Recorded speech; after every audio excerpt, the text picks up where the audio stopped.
This video is sponsored by Rail and Road Auction House, the Midwest's only dedicated home for transportation memorabilia. Give yourself a chance to own a piece of history by attending one of their upcoming online or in-person auctions. Learn more by visiting rarauctions.com now.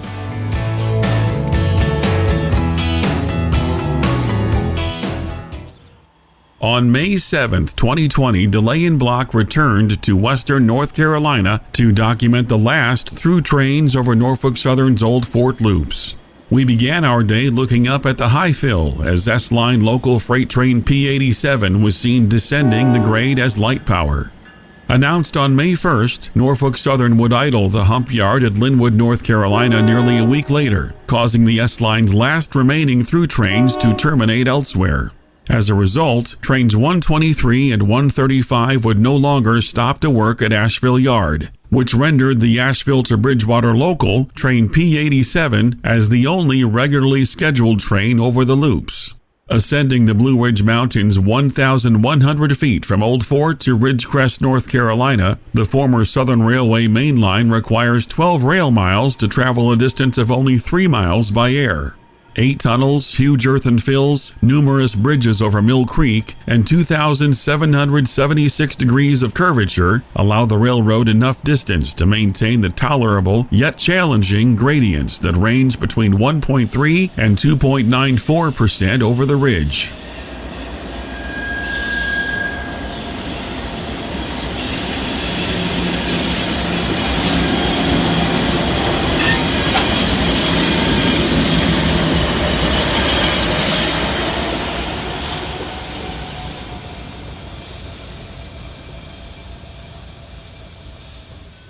At Old Fort, North Carolina, we see P87's 2-9s passing the former Southern Railway depot downtown.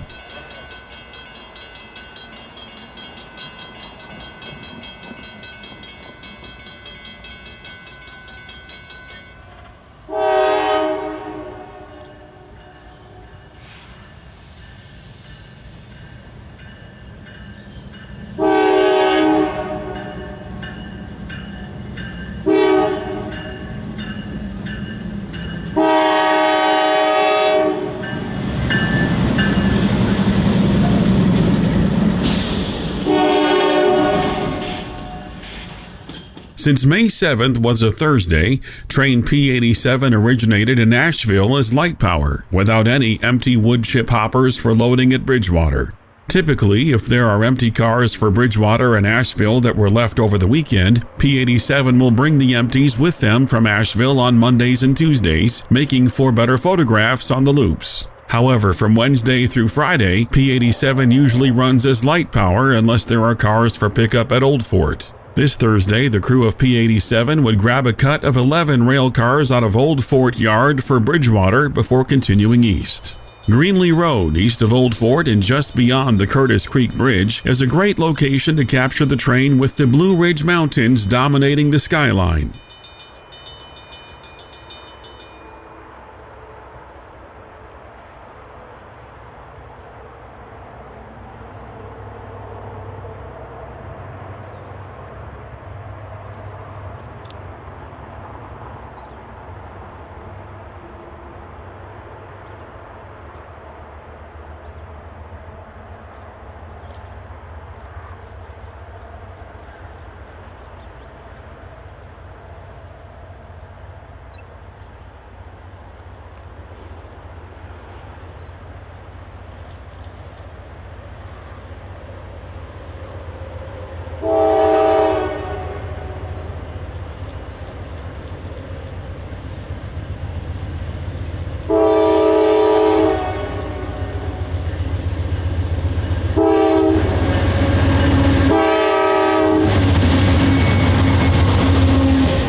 Marion, North Carolina would be the next location where we caught up with the train. Known for being the town where the Southern and the Clinchfield Railroad crossed, Marion is proud of its railroad heritage. Here, P87 would pick up 2 gondolas loaded with rail and would carry the cars along to Bridgewater with the 11 empty woodchip cars. General Electric Dash 9 locomotives are the common local power for P87. It's odd to see Dash 9s working local on Norfolk Southern, as EMDs are generally delegated to local service on the gigantic Eastern Road, but due to the steep grades of the Southern Railway loops, Dash 9s have become a mainstay on this train for quite some time. With 8,800 horsepower, these 2 workhorses have enough strength to carry heavier trains up the mountain grade. Leading the train east is NS 9802, which has a modified horsehead logo on the engineer's side on the long hood.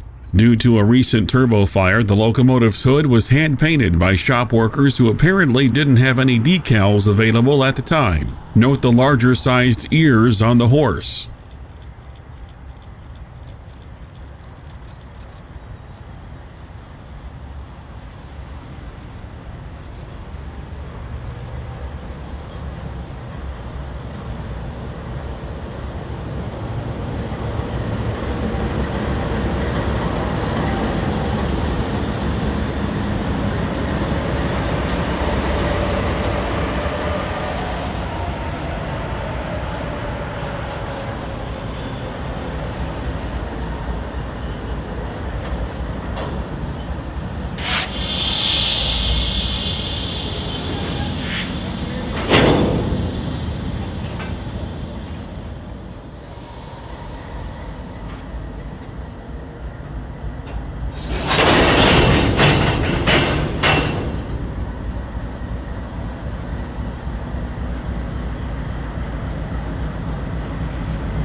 Yaka!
Shortly after 10 a.m., the train departed Marion for Bridgewater.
Bristol Industries in Bridgewater, North Carolina produces large quantities of wood chips and requires daily service from Norfolk Southern. These chips will be delivered to the Blue Ridge Southern Short Line in Asheville, which will deliver the cars to Evergreen Packaging in Canton. There, the chips will be processed into paper products, including polyurethane-coated food-grade paper for Starbucks coffee cups, packaging, and holders.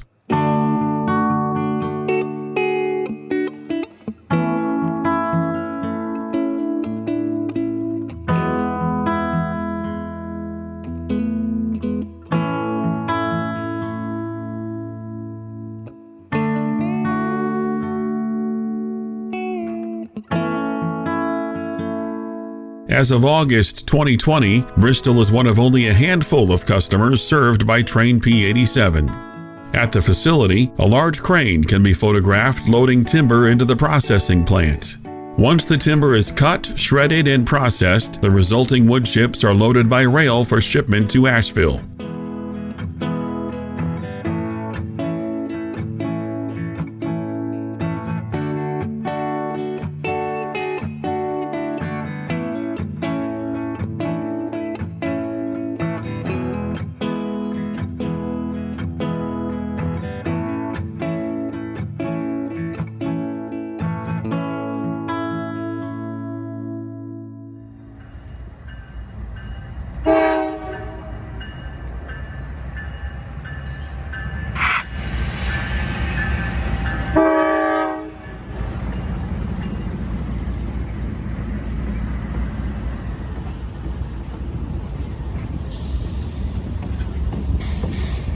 We didn't have much time to jump ahead of P87, so we had to shoot things the old-fashioned way, by hand.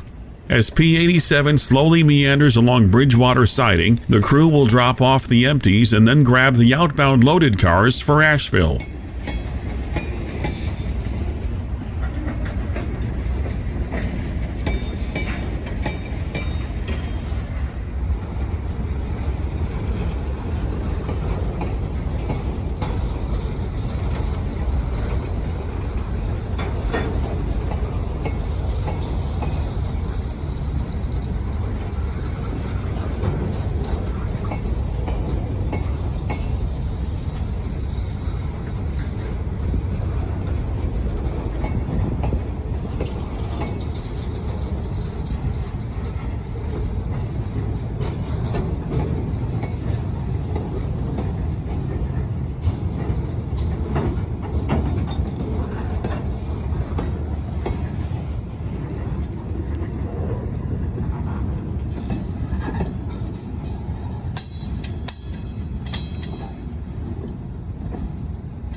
As the locomotives return as light power after dropping off the loads, the train crew stopped by to chat with the Delay and Block media team. The conductor, an NS veteran with over 2 decades of service under his belt, asked if we would kindly send him some pictures of his train taken from our aerial drone.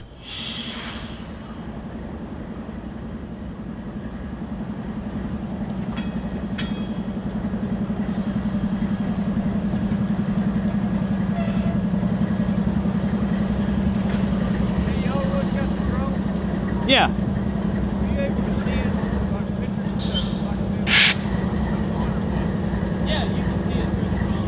phone. I have one and the other guy has a drone too.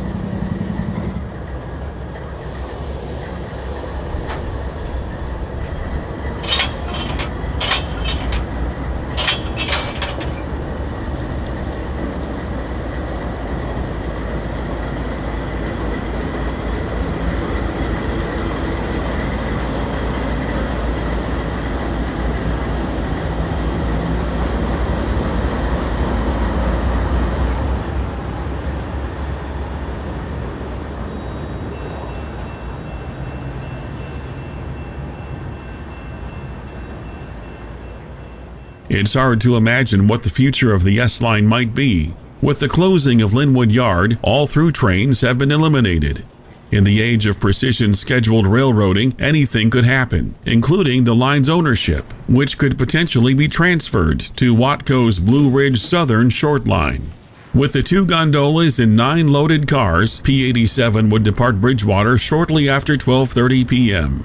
We would chase the train back west as it made its return trip to Asheville.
At Old Fort, the crew of P-87 would set out their train of gondolas and woodchip hoppers.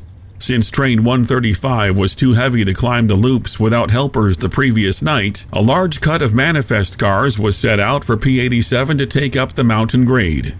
The outbound woodchip cars would simply be taken over the mountain another day.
At the time this video was recorded, Train 135 was a daily Linwood, North Carolina to Knoxville, Tennessee manifest train that typically climbed the Old Fort Loops around midnight, making the train less than ideal for capturing video.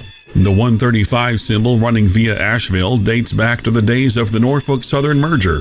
May 8th, the following day, would be 135's last trip over the mountain grade before being eliminated on the S-line.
Shortly after 1:30 p.m., P-87 departed Old Fort with 135's remaining cars for Asheville.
From Highfill, we looked down on the first loop as P87 started its climb up the grade to Ridgecrest. From here on up, it's 12 miles of rugged mountain railroading.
Ridgecrest, fittingly named, is at the crest of the 12-mile-long mountain grade. Swannanoa Tunnel is 1,832 feet in length and is the longest of the 7 tunnels between Asheville and Old Fort.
Biltmore Interlocking in Asheville is where the S line meets the W line. It's also where the old Southern Railway depot, now a restaurant, still stands trackside. Now leased in sections by Blue Ridge Southern, the W line runs from Asheville to Spartanburg, South Carolina. The most difficult section of the W line is through Saluda, North Carolina, over the world-famous Saluda Grade. Since 2001, the W line has been cut off from Spartanburg via Asheville due to the close and rail banking of Saluda.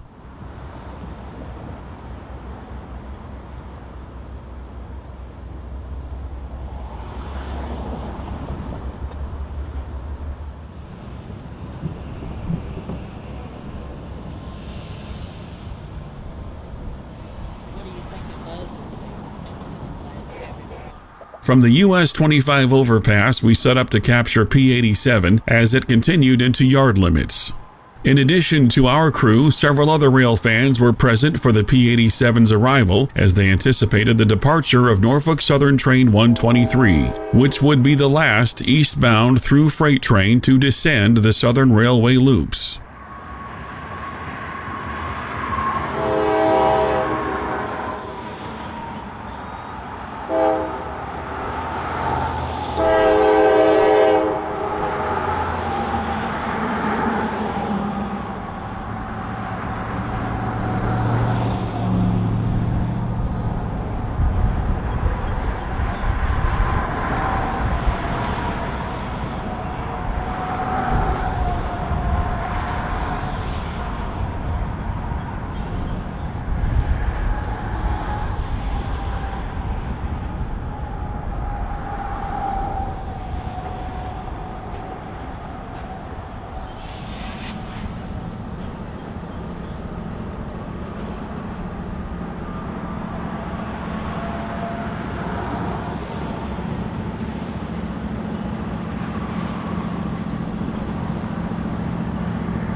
West Yard is Norfolk Southern's base of operations for western North Carolina. Sadly, the yard has seen better days, as traffic has decreased tremendously over the last 4 years during the new operation philosophy of precision scheduled railroading.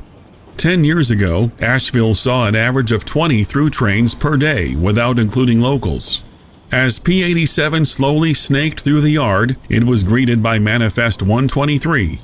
At the time of this recording, 123 was a daily Decatur, Illinois to Linwood, North Carolina freight train that operated over the S line, stopping at Cincinnati, Danville, Knoxville, and Asheville before arriving and terminating at Linwood.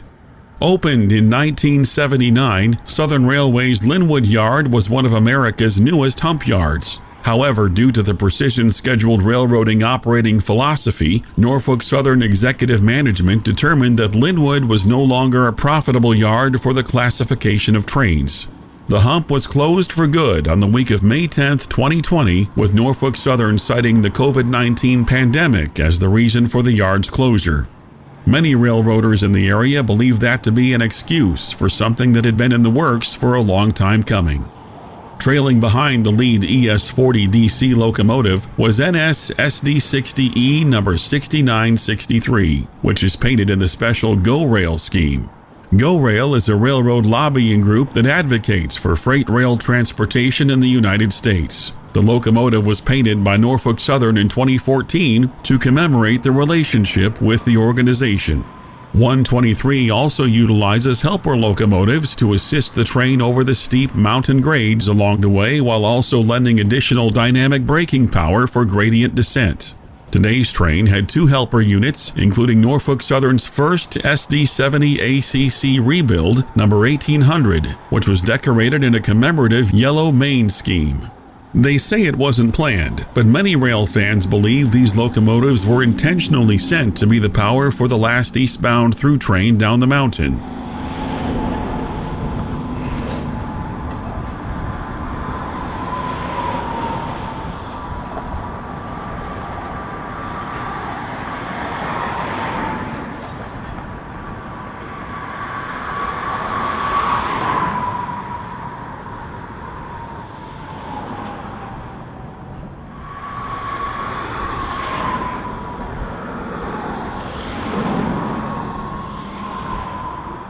Around 5 p.m., train 123 would depart Asheville for its final trip over the S line. We would follow the train from Asheville to Marion, stopping at several key locations along the way.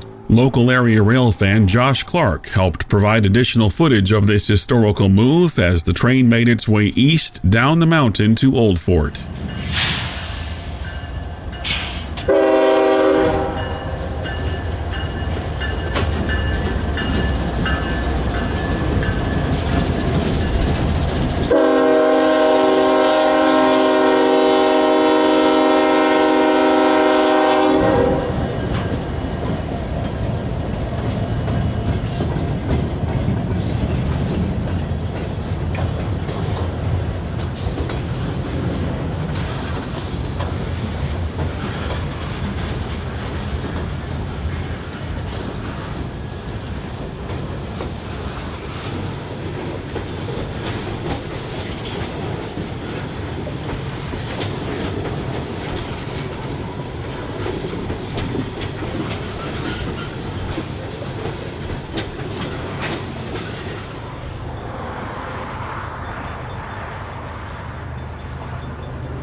Setting up at Highfill, Clark beautifully captured the locomotives as they rounded the curve. Our camera crew was set up at the bottom loop to provide the viewer with a different angle of the train as it descended the grade.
At Old Fort, more rail fans caught up with the train to watch as it rolled through town one last time.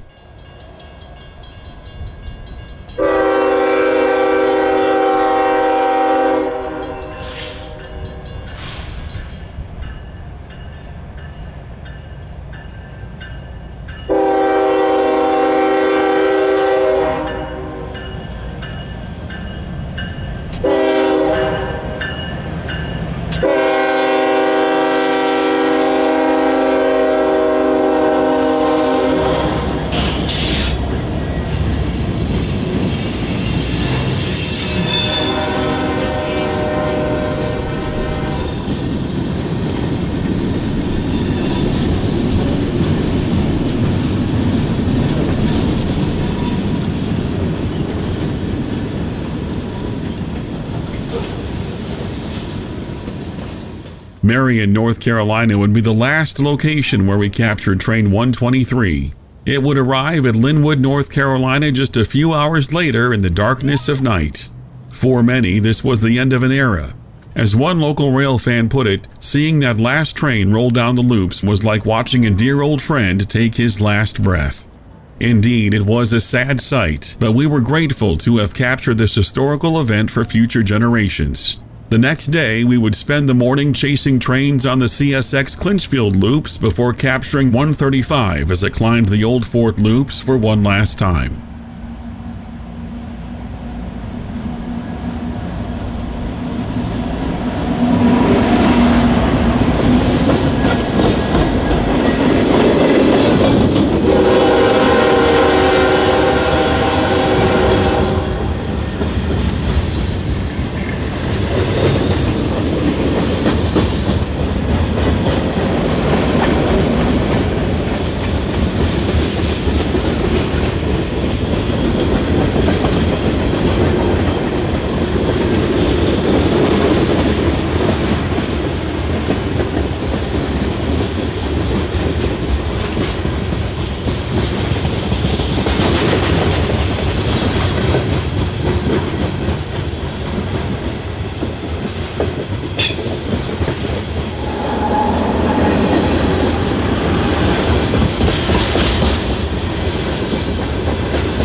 On the morning of May 8th, we found ourselves in Spruce Pine, North Carolina, along the former Carolina, Clinchfield, and Ohio Railway main line.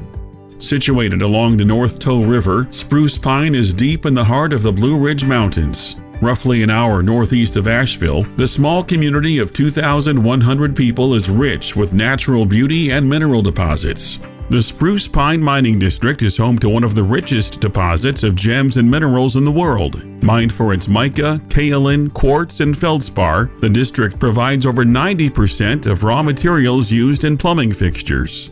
From the Spruce Pine wooden footbridge over the river, we set up our cameras for southbound CSX train Q69307. We would follow the train from Spruce Pine to Spartanburg, South Carolina, covering almost the entirety of the Clinchfield south end. This daily manifest train runs from Russell, Kentucky to Waycross, Georgia, and stops to work in Kingsport, Tennessee and Bostic, North Carolina along the way. Leading the Q693 is one of CSX Transportation's ST70AH locomotives, number 8902. The Tier 4 compliant ACE is one of only 10 such locomotives on the CSX roster, providing our crew a rare opportunity to document a unique locomotive leading a train down the Clinchfield loops.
Bringing up the rear of today's train is a long string of empty welded rail cars that were being transported elsewhere on the system for future use in MOW service.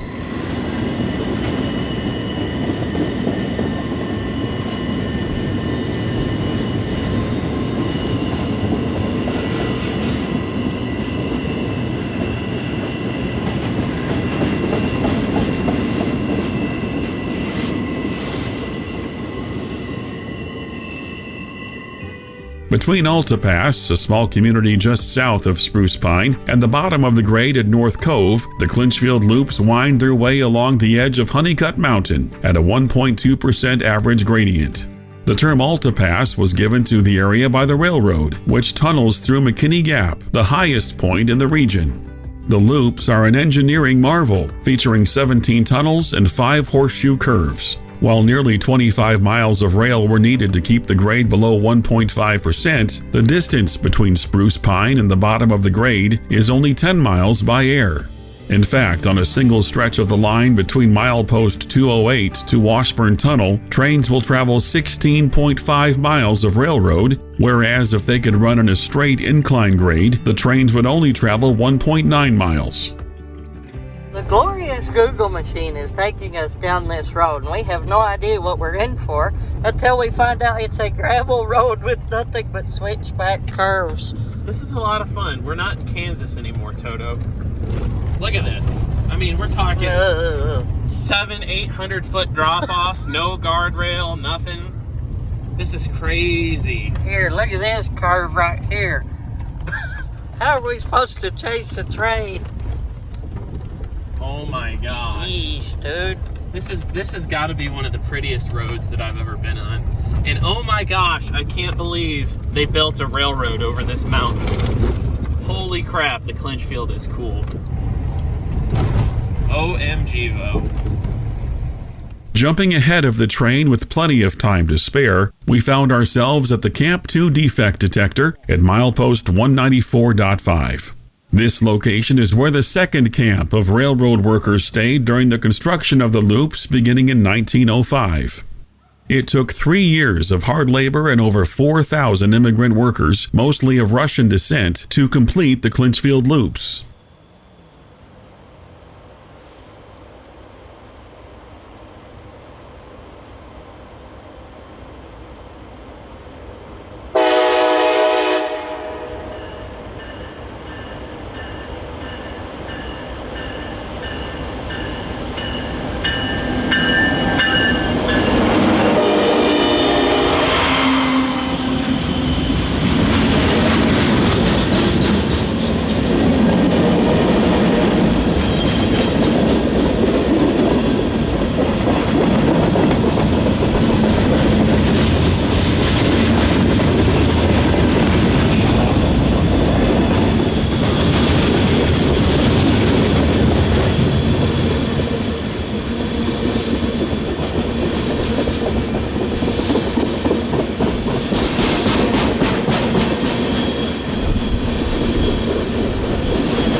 At the bottom loop, we captured the train from US 221 near the unincorporated community of Ashford.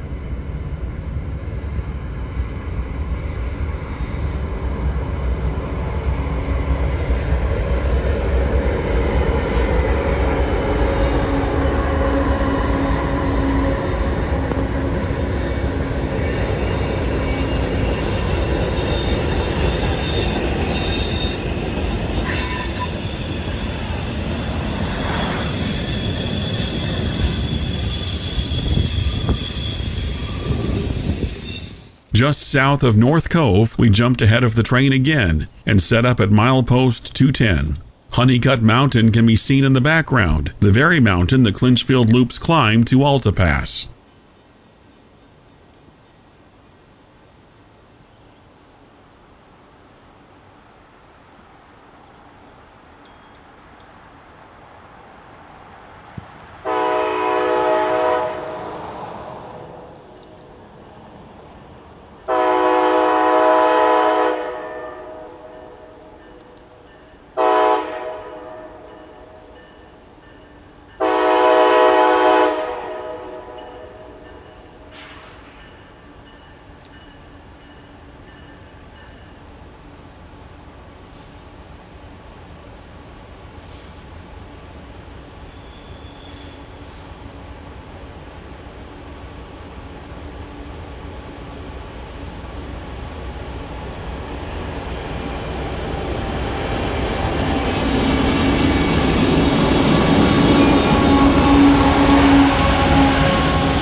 Between North Cove and Marion, the train traveled far ahead of us. In order to make up for lost time spent in heavy traffic in Marion, we continued further south toward Bostic.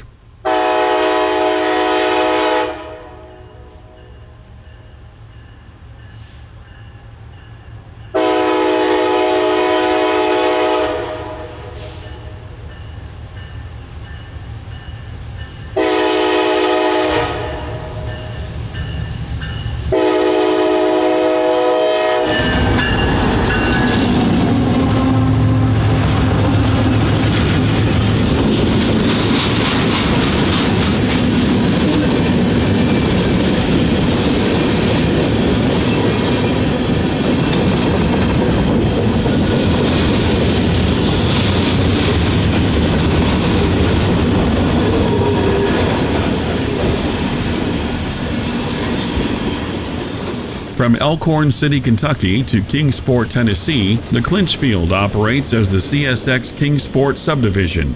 Between Erwin, Tennessee and Spartanburg, South Carolina, the Clinchfield continues as the Blue Ridge subdivision. Crews swap at Kingsport.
Q693 usually works Bostic Yard just south of our location and was making a stop there before continuing south.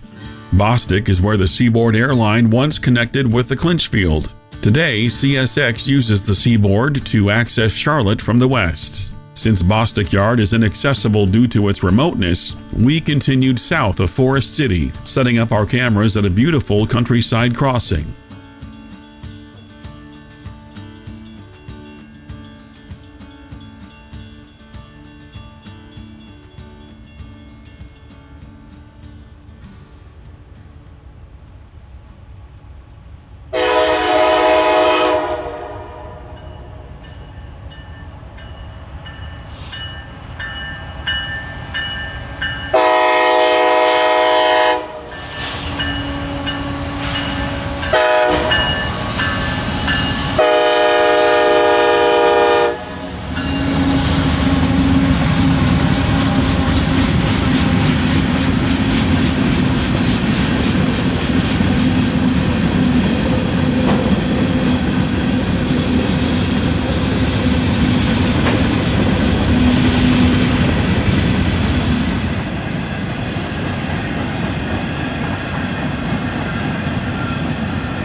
Chesney is just south of the Carolina state line and is home to CSX communications crews.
At Spartanburg, we watched as Q693 approached Clinchfield Yard alongside Drayton Road.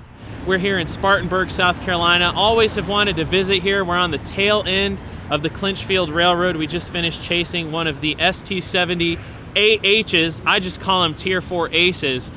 We followed them all the way from Spruce Pine, North Carolina, all the way down here. So great day chasing. Over the last couple days, we shot trains on both the Southern Railway loops, what probably is the last eastbound daylight through train over the loops. Really kind of a sad situation.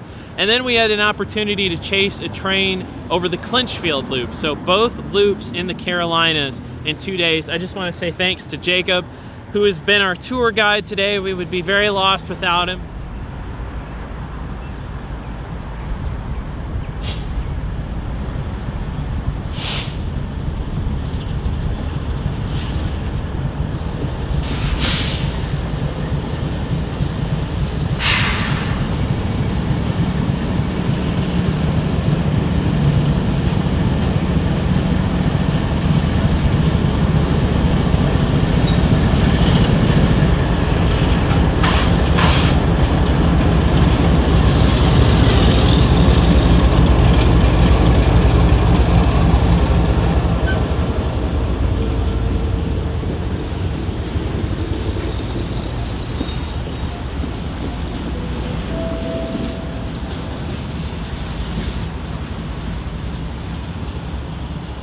At Spartanburg, the train will swap crews and will work the yard before continuing to Waycross, Georgia.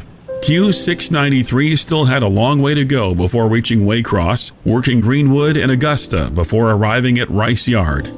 Since the daylight was beginning to slip away from us, we planned on calling it a day. However, after receiving word from a local rail fan that train 135 would be taking on the Southern Railway loops for the final time that night, we decided to make the long trek back north. So I'm here in Old Fort, North Carolina, just at the bottom of the Southern Railway loops. And we're all here for NS 135, which might possibly be the last through train up and over the Southern Railway loops. It's really kind of a sad, somber feeling, but this is history in the making, and we're trying to capture it before it all goes away.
Jumping ahead of the train under a nearly full moon, we joined Chris Hamilton and his family to watch the train conquer the mountain. So Chris, you moved here just for the trains.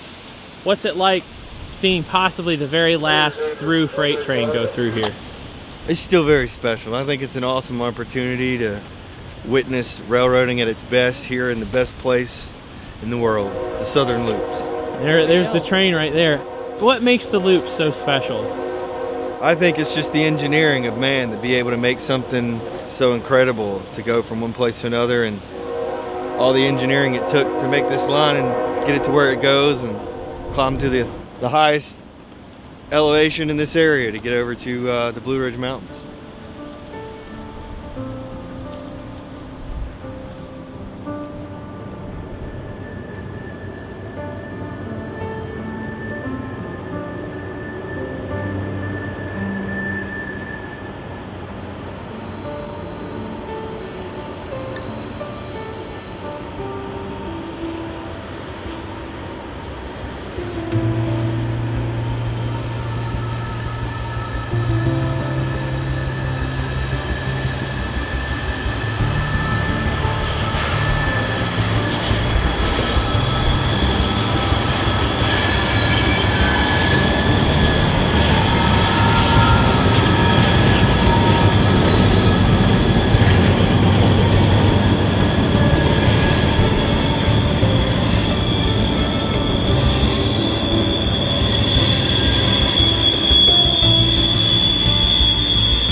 So they almost stalled coming up the mountain, and they had to put another unit online. The train's not very long, but here they come. 35, road foreman dash channel 2, please. Road foreman. 5, we had a lead engine, NS 3620. We were about to stall on Old Fort Mountain, so I put a second locomotive online so that we wouldn't stall. I was going to let you know, over. Alright, I copy that. What speed you get down to, Daryl? 4 mile an hour with the accelerometer showing a -7. Yes, sir. I understand that. I appreciate you updating me. You feel free to give us a heads up a little bit before that. We can help you at the time. Over. Well, we didn't know. We rounded a curve and it just died on us. These ACs do not work on curved rail on the mountain. Yes, sir. I understand. Whenever you get down the road, you don't need that engine anymore. Let's get back into flat. Over. Understand, at the crest of the mountain, we will take the second unit back offline. Over. Yeah, I don't need you to make a stop or anything of that nature. Just somewhere down the road the next time they stop you, you can do so. All right, understand. Permission to use it till our next stop. Then we'll take it offline. Thank you, sir. Thank you. I appreciate that. Local out.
At Ridgecrest, we watched as the short manifest freight rolled through Swannanoa Tunnel.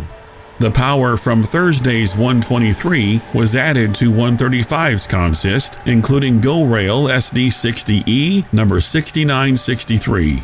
It was incredibly ironic that a locomotive dedicated to promoting freight rail transportation in the United States was on the last two through trains over the Southern Railway loops.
At Biltmore Interlocking, we watched from the overpass as the train slowly approached Asheville's West Yard.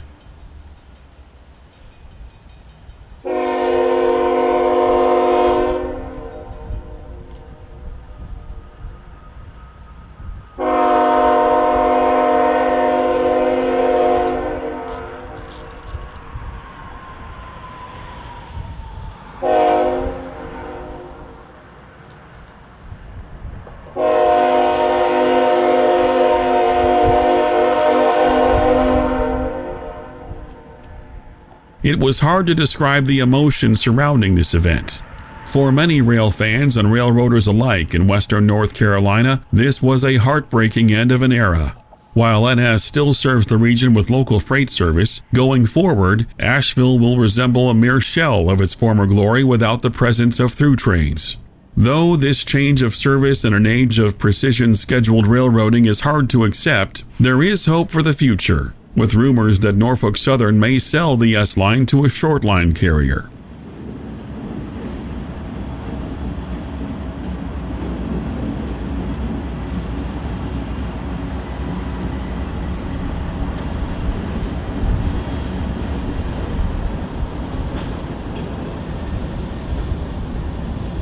That's it, Gabe.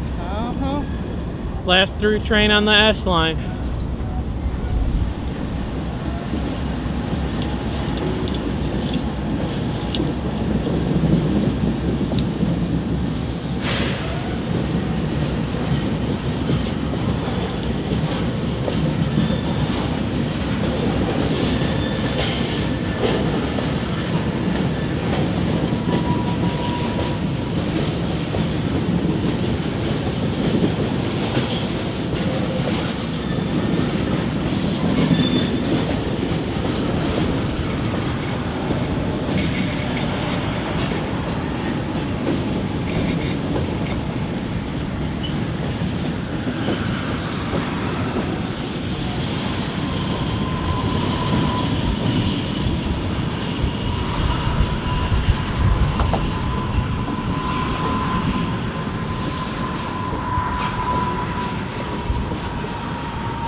We hope this video will serve as a reminder that all good things come to an end, and that it's very important to document day-to-day railroad operations, because one day they might not be there. Thank you for watching Delay and Block Productions. We hope you enjoyed our grand farewell to the Southern Railway loops. Until next time, happy railroading.